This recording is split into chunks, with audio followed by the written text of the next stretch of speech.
명절 잘 보내셨습니까? 이제 서로 각자 인사합시다. 하나님은 나를 도우십니다. 하나님은 당신을 도우십니다. 하나님은 우리 모두를 도우십니다. 아멘. 지난주와 동일한 본문으로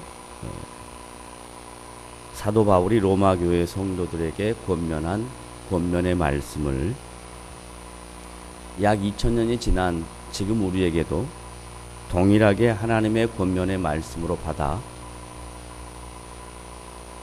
여러분의 신앙생활에 온전한, 그리고 하나님이 기뻐하시는, 그리고 하나님께서 선하게 인정하시는 그러한 신자로서의 가치를 다시 한번 확인하기 위하여 이 말씀을 함께 나눕니다.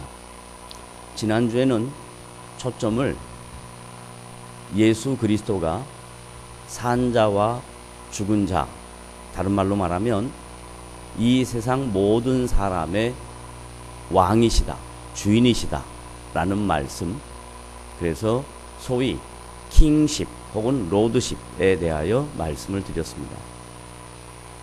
오늘은 산자와 죽은 자의 왕이시고 주인이신 그분께서 우리 믿는 성도들을 격려하는 말씀, 그리고 도전하는 말씀을 함께 생각할 것입니다.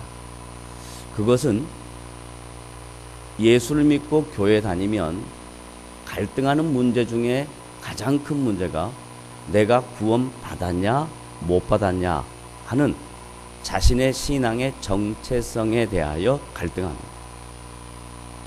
누차 말씀드리지만 이 구원의 문제는 그 근거가 사람의 행위에 있지 아니하고 하나님의 은혜의 산물이다 라는 말씀을 매우 반복적으로 증거했습니다.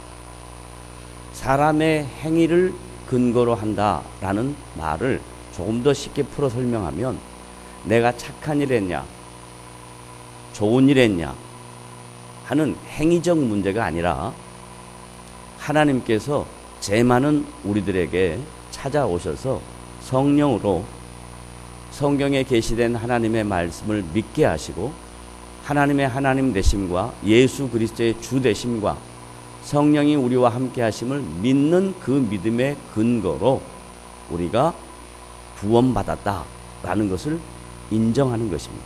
그래서 저와 여러분은 구원의 문제가 나의 삶의 행위로 근거된 것이 아니라 하나님의 은혜로 된 것을 믿으시기를 바랍니다. 아멘. 그럼 여러분에게는 하나님의 은혜가 임했고 하나님의 자녀가 된 특권을 누리게 된 것입니다.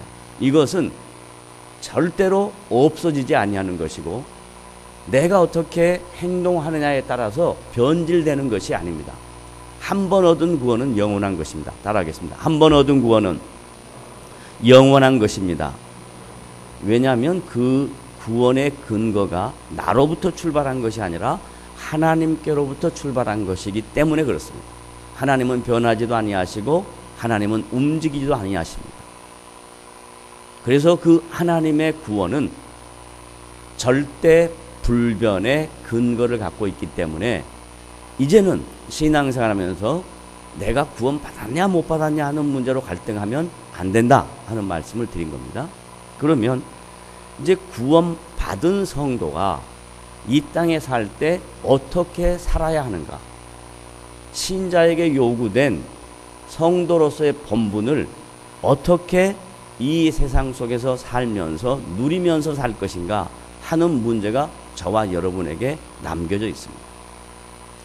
만약에 성경에 하나님께서 예수 믿고 구원받는 것을 신자의 모든 것으로 말씀했다면 신앙생활이라는 과정은 필요가 없습니다.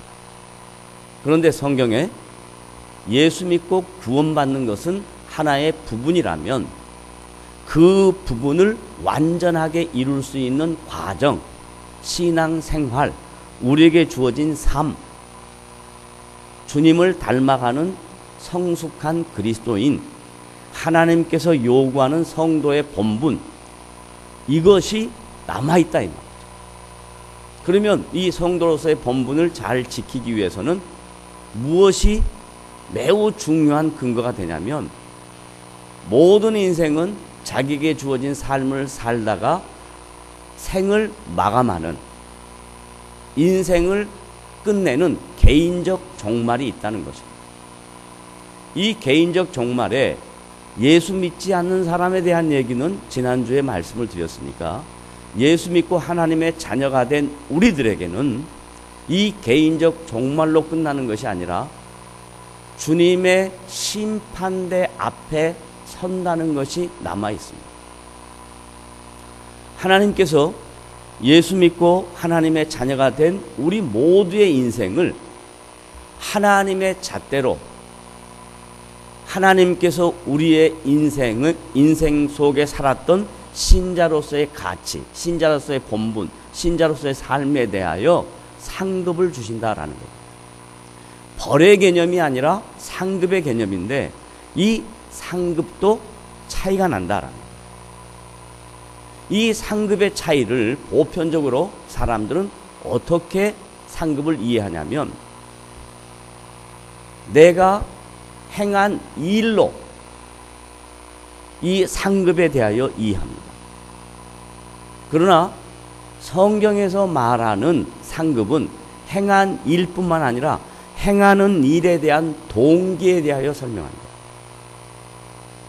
그 동기는 하나님만이 아십니다.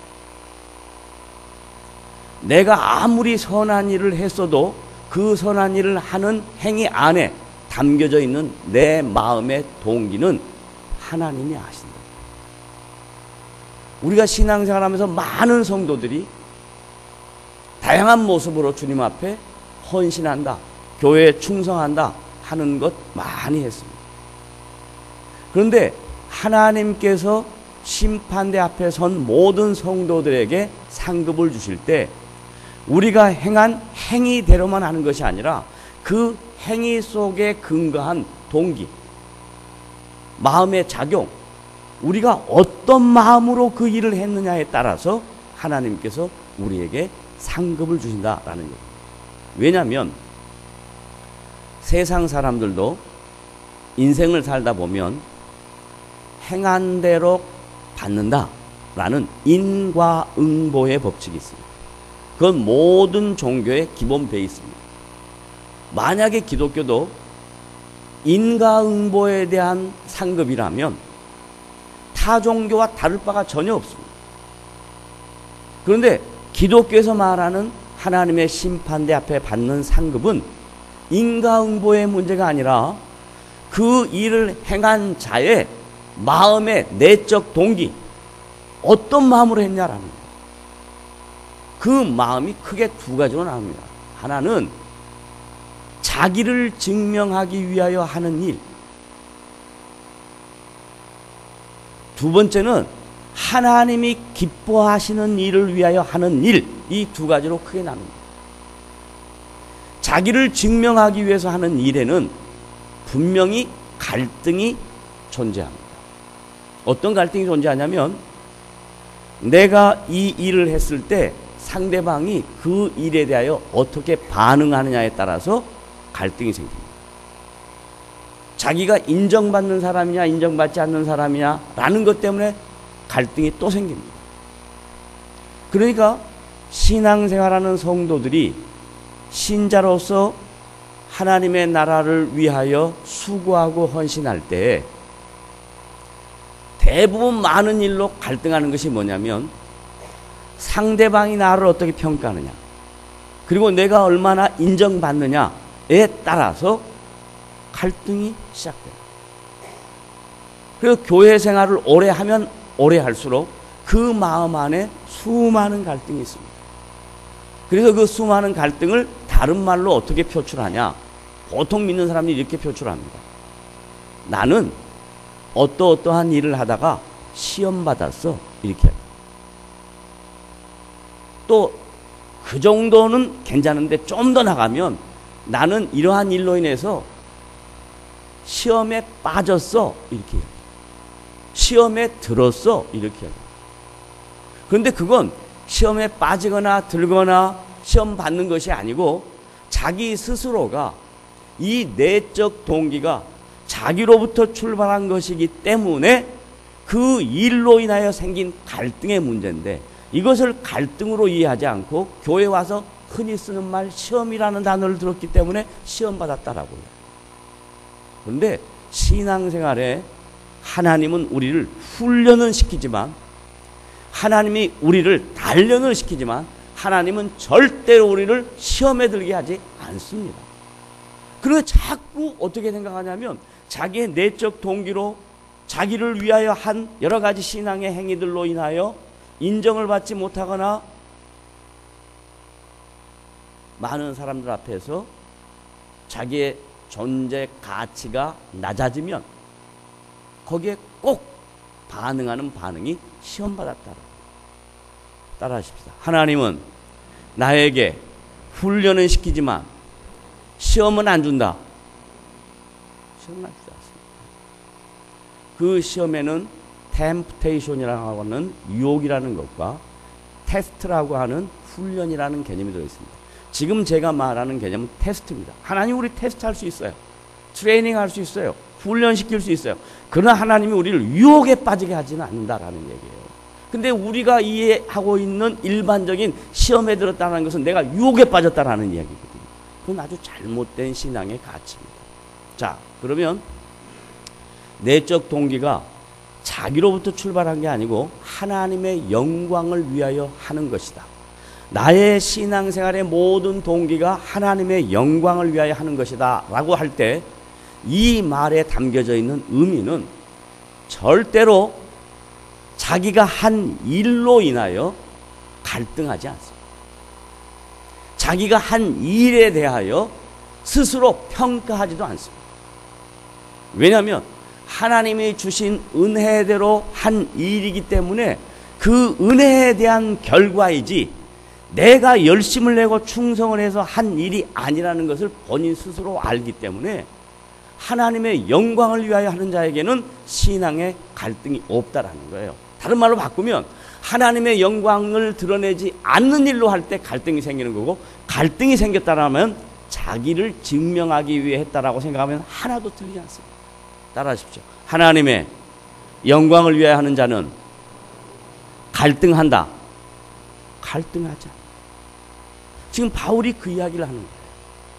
왜냐하면 모든 믿는 자가 하나님의 심판대 앞에 설 텐데 그 심판대 앞에서는 로마교회 성도들 앞에 뭔 문제가 있냐면 하나는 남을 비판하는 것과 하나는 남을 업신여기는 겁니다. 14장 앞에 남을 비판하는 것과 업신여기는 도구가 뭐였냐면 먹는 음식의 문제, 나를 지키는 문제, 이런 것들이었단 말이에요. 이게 다 종교적인 것들이에요. 종교적인 행위에 대한 것들이에요. 유대인들은 자기를 증명하기 위해서 나는 부정한 음식 먹지 않는다. 근데 이방인 너희들은 부정한 음식을 먹네? 그러니까 유대인 그리스도인이 이방인 그리스도인을 비판하는 거예요. 왜 비판하냐? 그 비판의 근거가 자기를 기준으로 해서. 나는 부정한 음식을 안 먹어. 근데 이방인 너희들은 부정한 음식 먹잖아. 그러면 너희들이 바른 신앙생활 하는 거야? 아니잖아. 하고 행위에 대한 동기를 자기로부터 출발을 시킵니다. 그러니까 남을 비판하는 거예요. 또 이방인들은 유대인들을 저건 율법밖에 모르고 자기밖에 모른다 라고 하고 소위 요즘 표현으로 말하면 왕따를 시키는 겁니다. 같이 공동체 안에 섞지를 않습니다. 그리고 업신여깁니다. 이것이 신앙생활하는 공동체 안에 너무나 많이 산재해 있다는 거죠. 주님 오시는 그날까지 하나님이 세우신 모든 교회 안에 이런 문제는 있다는 얘기입니다. 그러면 이런 문제의 근원이 뭐냐? 이런 문제의 모든 근원이 내 인생의 개인의 종말 앞에 주님의 심판대 앞에 선다는 사실을 자꾸 놓치는 거예요. 우리는 분명히 우리에게 주어진 인생을 마치고 나면 영광의 보좌 앞에 하나님 앞에 심판대 앞에 설 텐데 그 심판대 앞에서 주님이 우리에게 말씀하시는 거예요. 너 무슨 일 했냐? 이걸 묻는 게 아니고 어떤 마음으로 어떤 동기로 신앙생활을 했냐라고 묻는다라는 얘기입니다. 근데 우리는 지금까지 신앙생활하면서 어떻게 성도들을 권유하고 권면하고 붐업을 시키고 했냐면 동기부여보다는 그 사람의 열심을 촉발시키고 충성을 촉발시켜서 그래서 대단한 신앙의 일들을 해내는 사람들로 우리를 만들어냈단 말이죠. 그러니까 그 일하면서 전부 다 갈등이에요. 만약에 주님의 일과 교회의 일을 할 때 우리의 내적 동기가 하나님의 영광을 위하여 하는 것이라면 그 마음으로 하는 성도들의 마음속에는 항상 서로 격려하고 권면하고 실수에도 덮어주고 이해하고 용납하고 관용하고 넘어가는 것인데, 이해하지 못하고 용납하지 못하고 관용하지 못하는 것은 전부 다 기준이 자기의 기준이기 때문이다. 그래서 주님께서 예수 믿는 모든 사람들은 하나님의 심판대 앞에, 그리스도의 심판대 앞에 설 것이다 라는 것을 로마서 14장 오늘 본문에서 강조합니다. 그러면 이제 우리가 하나님의 심판대 앞에 설 때 어떤 모습으로 설 것인가 하는 것. 그걸 사도 바울이 고린도 교회의 편지를 고린도전서와 고린도후서를 통해서 썼는데, 고린도전서부터 먼저 보겠습니다. 고린도전서 3장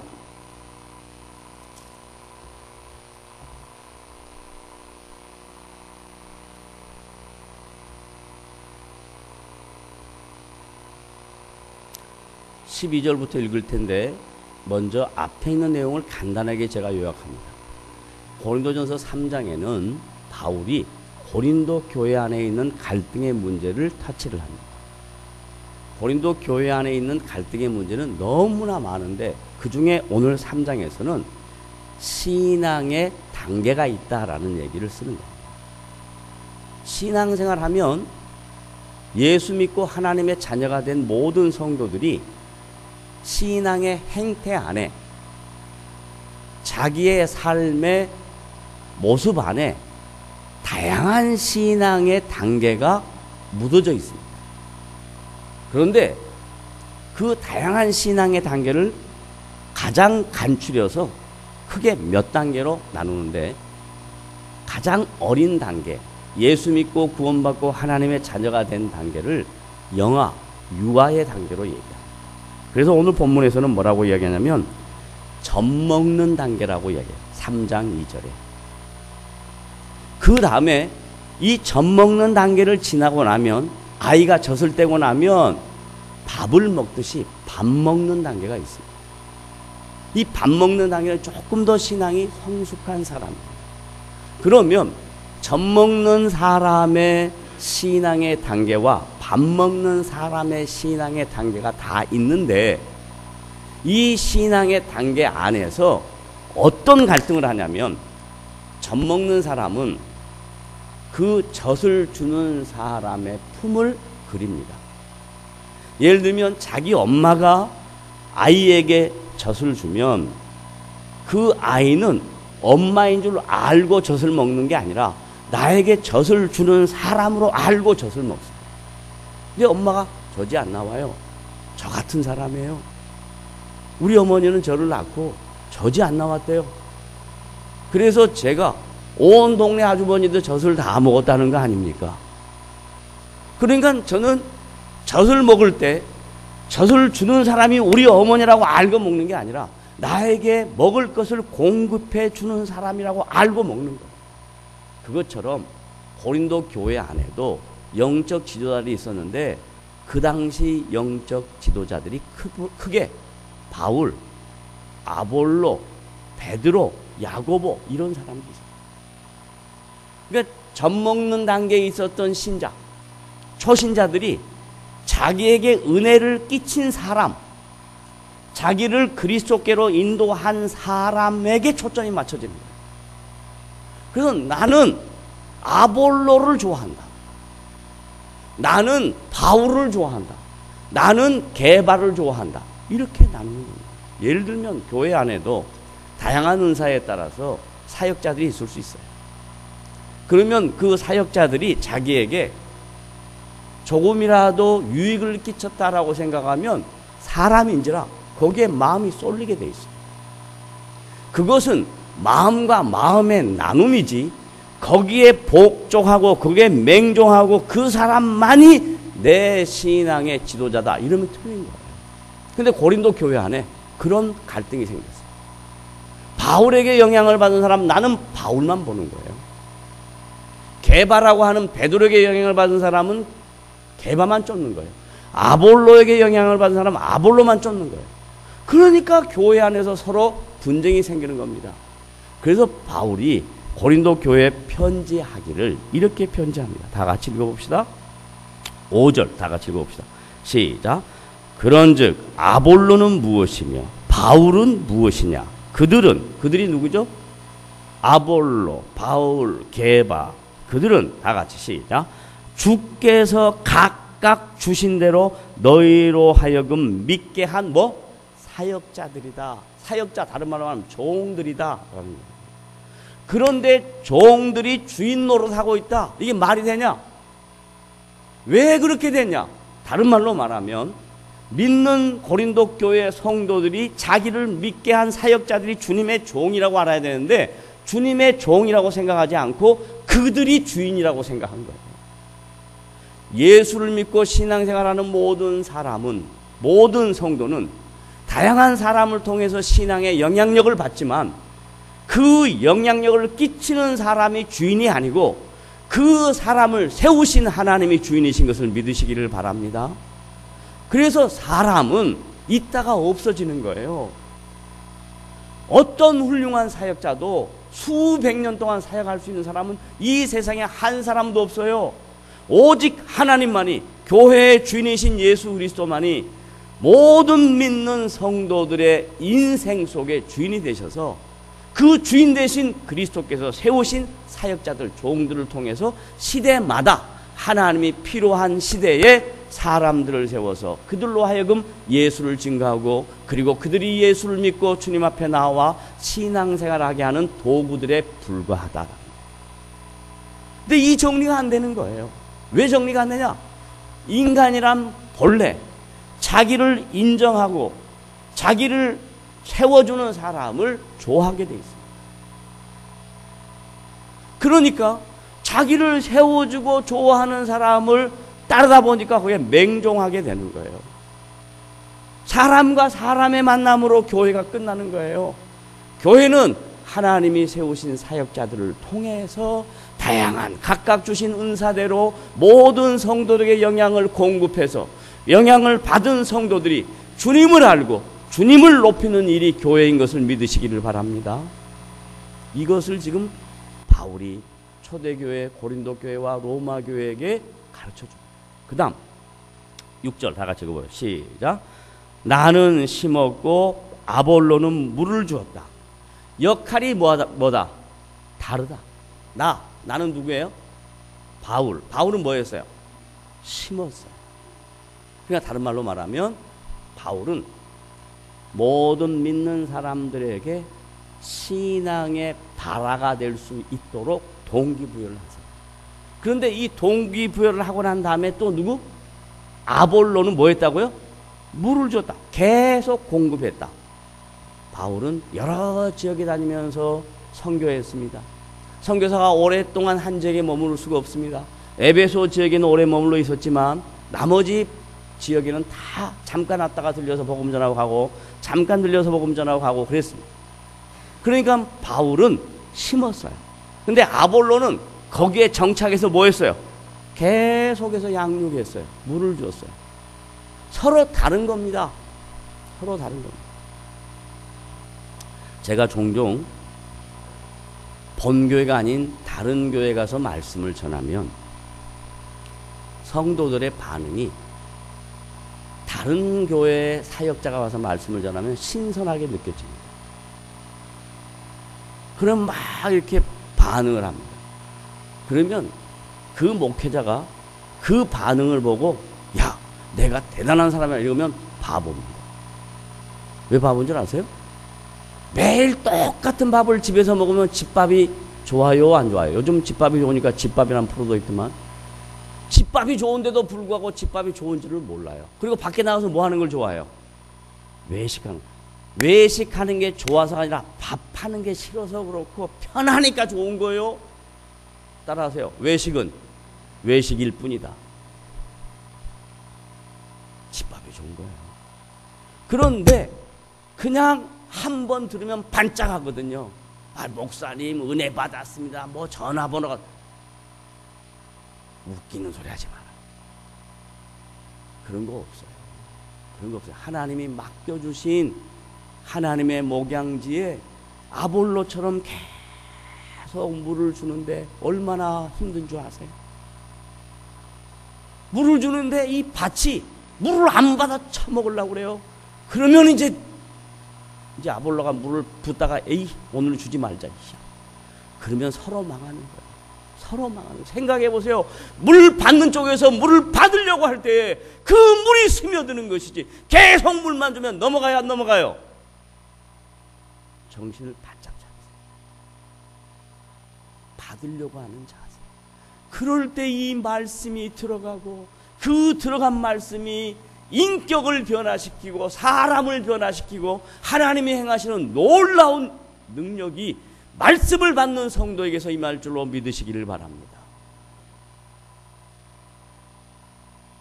그렇거든요. 나는 심었고 아볼로는 물을 주었을 때 그 다음 말씀이 제일 중요해요. 시작. 오직 하나님께서 자라나게 하셨습니다. 봐보세요. 물을 주는 사람이 있고 심는 사람이 있는데 자라나게 하신 분이 없으면 자라요 안 자라요? 안 자란단 말이에요. 그러니까 물 주는 사람이나 심은 사람은 다 사역자들, 있다가 없어지는 사람들, 서번트, 종에 불과한데 글로우업 시키는, 장성하게 하는 분, 자라나게 하시는 분은 하나님이세요.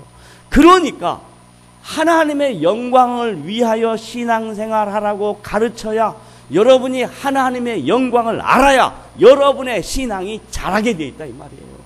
이걸 자꾸 사람의 초점을 맞추면 여러분 절대로 자라지 않아요. 기가 거기에만 맞춰져 있어요. 소위 주파수가 거기에만 맞춰져 있어서 자랄 수가 없어요. 편식만 하게 돼요. 그런데 물 주는 사람도 있고 심는 사람도 있고 그런데 자라게 하시는 그 하나님을 알게 되면 여러분의 신앙은 성숙하게 될 줄로 믿으시기를 바랍니다. 그러면 비판하거나 업신여기지 않습니다.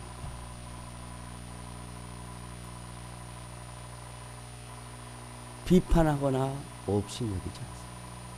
비판하는 사람의 가장 큰 특징은 자기가 옳다라는 이야기입니다. 업신여기는 사람의 가장 큰 특징은 나는 너와 다르다는 얘기입니다. 그러지 않습니다. 우리의 외모는 다를 수 있어도 대보면 거의 똑같아요. 그래서 초등학교 때 아주 잘 나가고 공부 잘하고 훌륭했던 사람 50이 넘어서 동창회 나갔는데 가보니까 전혀 다른 모습. 초등학교 때 맨날 코나 질질 흘리고 별 볼 일 없는 사람 가서 봤더니 외제차 타고 빡 나타나잖아요. 돈 누가 잘 쓰냐? 그런 애가 돈을 잘 쓰더라. 인생은 모르는 겁니다. 제발 자기 잣대로 남을 평가하거나 업신여기거나 비판하지 않는 복된 성도 되시기를 바랍니다. 그러면 이렇게 되다. 하나님, 따라하세요. 하나님, 내 마음에 하나님의 마음을 주십시오. 그게 로마서 12장 성도의 신앙생활에 실천하는 본분을 설명할 때 제일 먼저 하는 이야기예요.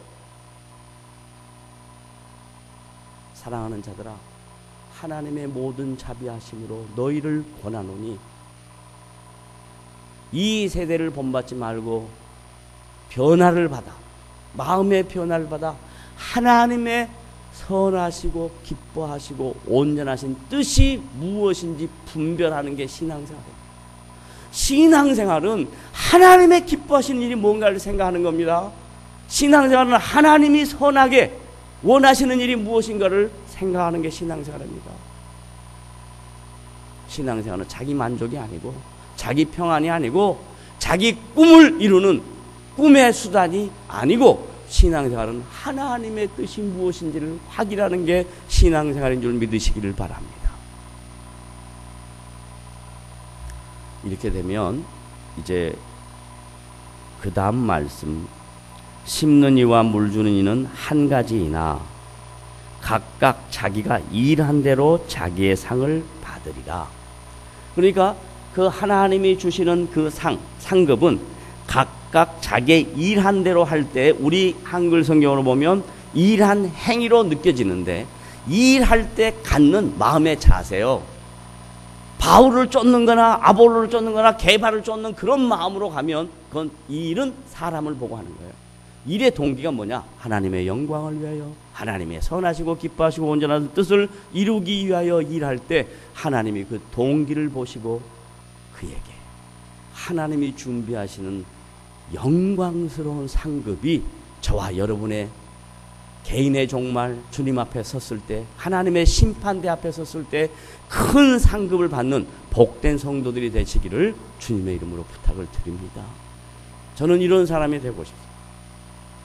그리스도의 심판대 앞에 섰을 때 주님이 너는 비록 허물이 있고 연약하고 문제가 있어도 너 마음의 내적 동기를 내가 아니, 너의 마음속에 하나님의 영광을 위하여 주님의 나라를 위하여 했던 이 모든 일들 내가 잊지 아니하고 너에게 상급을 주노라 하는 주님의 그 음성을 듣기를 간절히 소원합니다.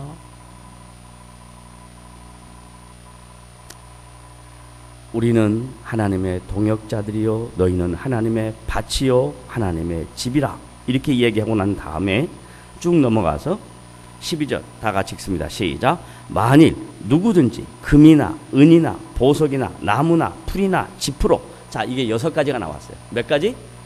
6가지. 그럼 이거 한번 봐봐요. 이 6가지 중에 묶어지는 2종류가 있어요. 다 같이 봅시다. 시작. 금이나 은이나 보석 이거 하고 나무나 풀이나 집 이거 하고 딱 2개 나눠지잖아요. 금, 은, 보석. 옛날에는요 이 뜨거운 불로 금을 녹이고 은을 녹이고 만만치 않았습니다.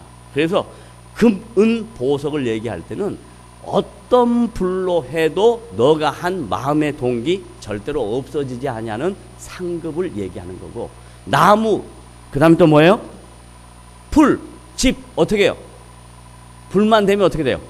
확 타버려. 그 마음의 동기가 자기로부터 시작된 것이라면 이 모든 것들은 나무나 집이나 불처럼 금방 어떻게 된다?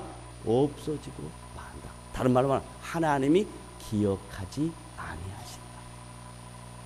하나님이 기억하는 신앙, 하나님이 원하시는 신앙, 하나님께서 인정하는 신앙이 하나 있고, 자기는 열심히 노력했는데 수고했는데 그 마음의 동기가 다 자기의 영광을 위하여 한 것이라면 나무나 집이나 풀처럼 타버리고 말 것이다 라고 비유하는 이 비유의 말씀을 잘 들으시고, 누구나 다 여러분 각자에게 주어진 인생 신앙생활을 합니다. 그런데 그 신앙의 결과가 보석과 금과 은 쪽으로 가는 사람이 있는가 하면 나무나 집이나 풀처럼 없어지는 쪽으로 가는 사람이 있다는 것을 분명히 기억하셔서 여러분의 신앙생활이 절대로 없어지지 아니한 금이나 은이나 보석 같은 든든한 신앙인 되시기를 주님의 이름으로 부탁을 드립니다. 나머지는 없어지고 맙니다. 중요한 것은 내적 동기가 하나님의 영광을 위한 것이냐, 아니면 나를 증명하기 위한 것이냐. 신앙생활이라는 것은 너무나 복잡하고 미묘합니다. 얼마나 많은 것으로 소위 심리학자들이 이야기하는 자기 가면, 신앙생활 안에 제일 많이 있습니다. 이 자기 가면을 벗어버리고 하나님의 영광을 위하여, 비록 내가 부족하고 연약해도 우리 한국교회 보편적인 신앙인들은 자꾸 신앙생활을 도덕적이고 윤리적으로 생각해요. 목사님 왜 빨간 신호인데 그냥 가세요? 그럼 제가 이렇게 이야기하죠. 교통의 원활함을 위하여 간다. 그것 가지고 목사가 신호 안 지켰네 뭐 어쩌고 저쩌고. 저는 공개적으로 이야기하지만 신호를 잘 안 지키는 목사 올시다. 그럼에도 불구하고 제 마음속에 하나님에 대한 당당한 신앙의 고백이 있습니다. 내 마음의 내적 동기가 하나님의 영광을 위하여 목회를 하고 하나님의 영광을 위하여 내 인생을 살고 있다는 것을 나는 고백하기 때문에 그런 것에 대하여 전혀 이제 나이가 들어가니까 조심하도록 하겠습니다. 왜냐하면 잘못 가다가 또 사고 나면 모두에게 손해니까 조심하도록 하겠습니다.